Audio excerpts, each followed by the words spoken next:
নমস্কার দর্শক, 12 মাসি লেবু গাছকে লেবুতে ভরিয়ে রাখার জন্য মাত্র দুটো স্প্রে এবং এক মুঠি খাবারই যথেষ্ট। তো দর্শক, আজকের ভিডিওতে থাকবে এই দুটো স্প্রে এবং এক মুঠি খাবার নিয়ে বিস্তারিত তথ্য। কখন ব্যবহার করবেন, কীভাবে ব্যবহার করবেন, আর কখন ব্যবহার করলে গাছ ভরে থাকবে 12 মাসি লেবুর ফুলে এবং ফলে। বিশেষ করে যারা পাতিলেবু, গন্ধরাজ লেবু এবং নাগপুর অরেঞ্জের মতো 12 মাসি লেবুর চারা বসিয়েছেন, তাদের জন্য কিন্তু খুবই ইম্পর্ট্যান্ট হবে আজকের ভিডিওটি। তো চলুন ভিডিওটি কন্টিনিউ করা যাক। প্রথম যে উপাদানটি আমাদের স্প্রে করতে হবে সেটি হচ্ছে একটি খাবার। দর্শক, সেই খাবারটি হচ্ছে পটাশিয়াম এবং ফসফরাসযুক্ত খাবার। যদি আপনাদের হাতে 005234-এর মতো পটাশিয়াম ফসফরাস বা ন্যানো পটাশিয়াম ফসফরাস সার থাকে, 1 লিটার জলে মাত্র 3 গ্রাম গুলিয়ে এখন গাছে স্প্রে করুন। এই যে গাছে দেখুন কত পরিমাণে ফল এসেছে এবং গাছে কিন্তু ফুল আসছে। এই দেখুন 2-4টে করে ফুল আসছে। সময়টি হচ্ছে জুন মাসের শেষ, জুলাইয়ের শুরু, মানে বর্ষাকাল। এই বর্ষাকালের প্রথমে যদি আপনারা এই খাবারটি স্প্রে করে দিতে পারেন, সেক্ষেত্রে এই যে ফলগুলো এসেছে না, এরা কিন্তু সঠিকভাবে বাড়বে এবং গাছে লেগে থাকবে। বর্ষাতেও কিন্তু এরা ঝরবে না। এবং যে সমস্ত শাখাতে এখনও ফুল আসেনি, মোটামুটি আমার এই গাছটিতে 50+ ফল আছে এখনও, কিন্তু এখনও কিছু কিছু শাখা রয়েছে, এই শাখাগুলো যেগুলোতে এখনও ফুল আসেনি, সেগুলোতেও কিন্তু ফুল আসবে। ঠিক আছে, 1 লিটার জলে মাত্র 3 গ্রাম 005234 প্রথমে আপনারা স্প্রে করে দেবেন।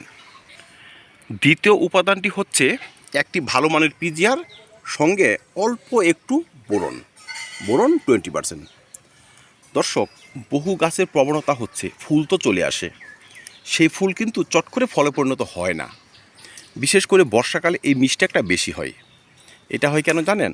অতি বর্ষাতে হয়তো ফুলগুলো নষ্ট হয়ে যায়, নয়তো গুটিগুলো ঝরে যায়। আমরা যদি বোরন এবং ভালো একটি পিজিআর স্প্রে করতে পারি, সেক্ষেত্রে কিন্তু ফুলগুলো চট করে নষ্ট হবে না, খুব সহজেই দানা বাঁধবে। কারণ বোরনের কাজই হলো ফুল থেকে ফলের সৃষ্টি করা এবং সেই ফলকে ধরে রাখা। আর যদি আমরা পিজিআর স্প্রে করতে পারি, পিজিআর কিন্তু শুধু ফুল নিয়ে আসে না, ফুল থেকে ফলের সৃষ্টি করতে, সেই ফলকে ধরে রাখতে, ফলকে বাড়িয়ে নিতেও কিন্তু সহায়তা করে। তাহলে সেকেন্ড ডোজটি যদি পিজিআর এবং বোরন হয়, তাহলে কী কী ব্যবহার করব? আমরা 1 ফুটা নেব বুস্টার 2, যদি থাকে হাতে 1 ফুটা বুস্টার 2 সঙ্গে 2 গ্রাম বোরন একত্রে 1 থেকে 1.5 লিটার জলে গুলে গাছে স্প্রে করে দেব। ঠিক আছে, ঠিক তার 5 থেকে 7 দিন পর আবার পটাশিয়াম সারটি ব্যবহার করব, আবার বোরন এবং পিজিআর ব্যবহার করব। তাহলে 10 দিনের ব্যবধানে আপনি পটাশিয়াম ফসফরাস সারটিও ব্যবহার করবেন, 10 দিনের ব্যবধানে পিজিআর এবং বোরনটিও স্প্রে করবেন। যাদের হাতে বুস্টার 2 নেই, তারা কি করবেন? তারা ফ্লোরা বা মিরাকুলান এখানে স্প্রে করতে পারেন।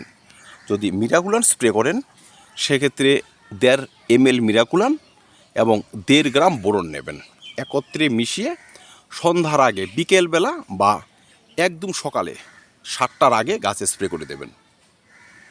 এই দুটো স্প্রে যদি সঠিকভাবে আপনারা সারতে পারেন, এই বৎসর আপনাদের 12 মাসি যতগুলো লেবু গাছ আছে, সে সমস্ত লেবু গাছে কিন্তু ফুল আসবে।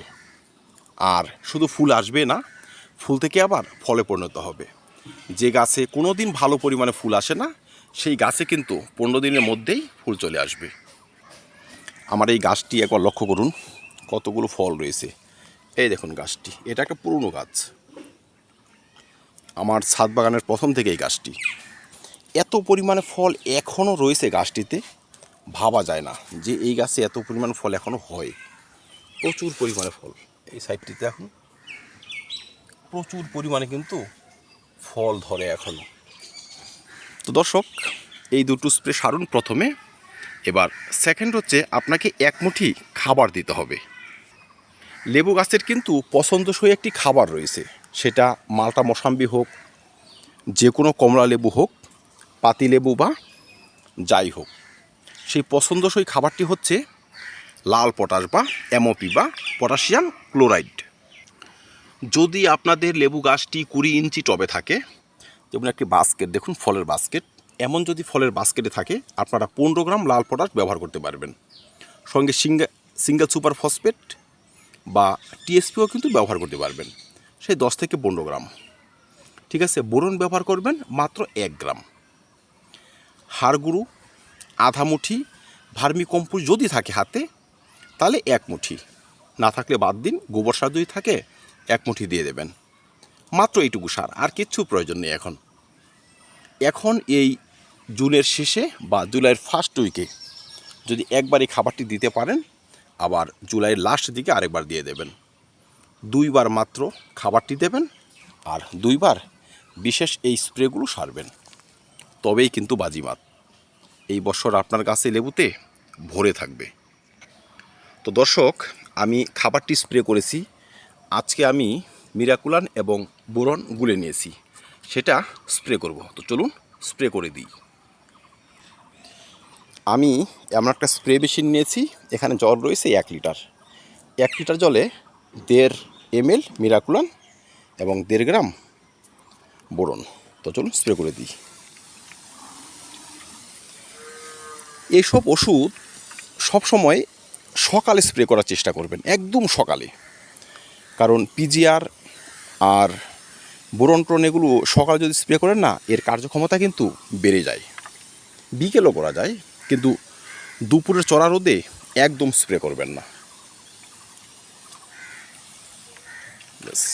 এইভাবে যখন স্প্রে করবেন কিছু, গাছকে একদম ভিজিয়ে দেবেন। গাছকে ভিজিয়ে দিলে তার কার্যক্ষমতা কিন্তু বেড়ে যায়, ওষুধ নষ্ট হয় না। ঠিক আছে, তো আসুন আমি আমার সম্পূর্ণ গাছে স্প্রে করে দিই। দর্শক, আমার স্প্রে করা হয়ে গেল। অনেকেই আমরা কমেন্ট করি যে ফুল তো এসেছিল, সেই ফুল ঝরে গিয়েছে, বা বর্ষাকালে যা গুটি ছিল সম্পূর্ণ গুটি হলুদ হয়ে ঝরে গিয়েছে।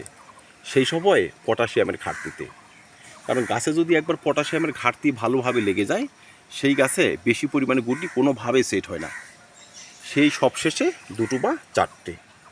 আর বর্ষার শুরুতে যদি পটাশিয়ামের একটি সোর্স গাছকে দিতে পারি এবং মাটিতে ব্যবহার করতে পারি, তবে কিন্তু একে একে 2 কাজ হয়। যে ফলগুলো রয়েছে তারাও বাড়ে, নতুন করে ফল আসতে খুব সুবিধা হয়। তো দর্শক, আর দেরি নয়, প্রতিটা 12 মাসি লেবু গাছে এখন থেকে আপনারা এই যত্ন শুরু করে দিন। সে বর্ষা হোক বা বর্ষা না হোক, আপনার গাছ কিন্তু লেবুতে পরিপূর্ণ হয়েই যাবে।